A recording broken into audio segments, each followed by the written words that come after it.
Our next speaker is Catherine Abate. She is the head of Community Healthcare Networks and also is the co-chair of the Balcony Healthcare Committee and is a former state senator from New York and had some other titles that she can discuss. She'll talk about the impact of the bill on her populations. Good morning, everyone. I guess I'm the cleanup batter. I hear there are going to be baseball tickets given away. I'm a huge Yankee fan, so I hope I get some, I'll have to run over and put about 100 of my business cards in that pool. Maybe that'll increase the likelihood of my winning. But there's an old expression, everything's been said, but not everyone has said it. I'm not going to engage in that because Lou will pull me off of the podium. So there are a lot of things that have been covered today, but let me just concentrate on the work that Community Healthcare Network does and what role federally qualified health centers will have in the reform proposals. There are 32 million more people going to be insured. Okay, you can insure people, they get an insurance card. What does that mean if they don't have access to care? And so one part of that bill is to increase access to primary care, invest in primary care. Now, why is that important? I think I can just sum it up. It improves health outcomes, reduces the cost of the system, avoids unnecessary use of emergency rooms and hospitalizations, preventative care, making sure that diseases are identified early before they progress. I could go on and on and on. It's so well documented that if someone is insured and they have access to primary care, there is a greater likelihood that they will be very, very healthy. Not only they will be healthy, but their children will be healthy and the community they live in will be healthier.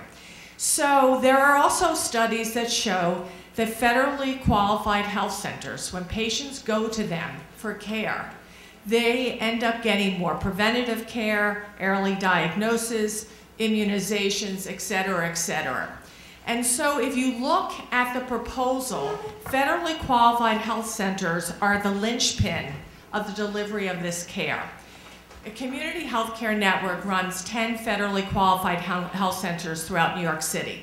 There are 1,200 federally qualified health centers in the country with 7,000 sites, 50 health centers in New York State with about 425 sites. Now, why are these federally qualified health centers being asked over the next 5 years to see 20 million of the 32 million newly insured individuals? That's a huge percentage. We're being told we're expected to see 20 million new enrolled individuals throughout the country. There's a reason for it. One is we provide comprehensive primary care to everyone, regardless whether they're insured or not, culturally competent. Right now, Community Healthcare Network sees 40% of its patients are uninsured. And our model is around coordination of care. It's not just primary care, it's mental health services, oral health, health education, nutrition, COBRA case management, social services, everything. And so we are going to be responsible to ensuring that the 32 million, a large percentage, have access to primary care.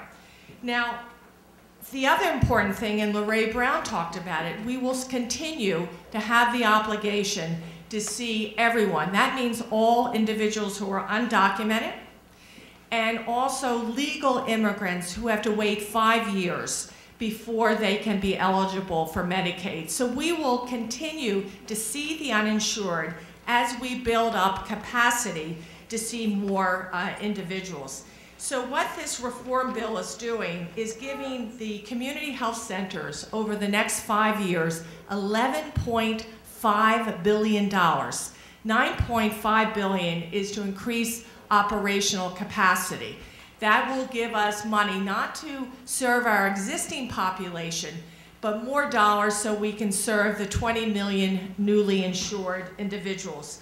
Also, there will be $1.5 million in terms of capital construction for new sites, as well as expanded capacity in our existing sites. So there's so many benefits to our patients. I know I'm run out of time, but I do want to talk about reproductive health care. 30 seconds, okay, because that was a huge debate. You all heard about the Stupak amendment, which was defeated, and then the president doing an executive order saying federal funds cannot be used for abortion. That's no news, new news. Right now the law says federal dollars cannot be used for abortion.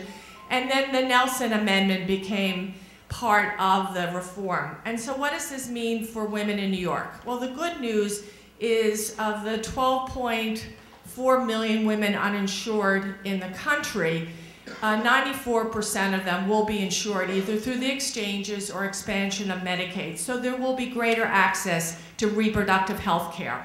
In terms of abortion, it becomes a little trickier. In New York State, the law of the land is that state Medicaid dollars funds abortion.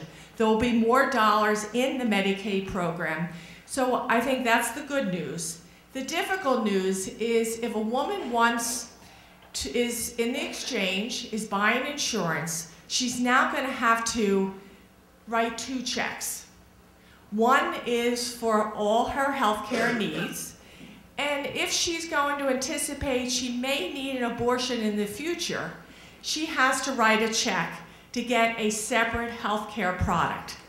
And this is going to be very difficult because a lot of health care insurers have said, I have to set up a new product, new separate administration. I don't know whether there'll be enough people buying it to cover the costs.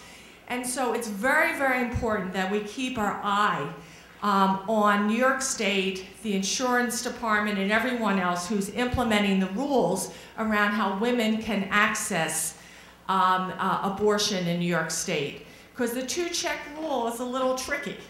We don't know how many insurers will continue to provide coverage, and if women will feel comfortable writing 2 checks, anticipating what their future needs might be. So all in all, though, the health care bill is going to be fantastic for so many individuals and families throughout New York State, and we at Community Healthcare Network are really looking forward to serving more and more people in our communities. Thank you.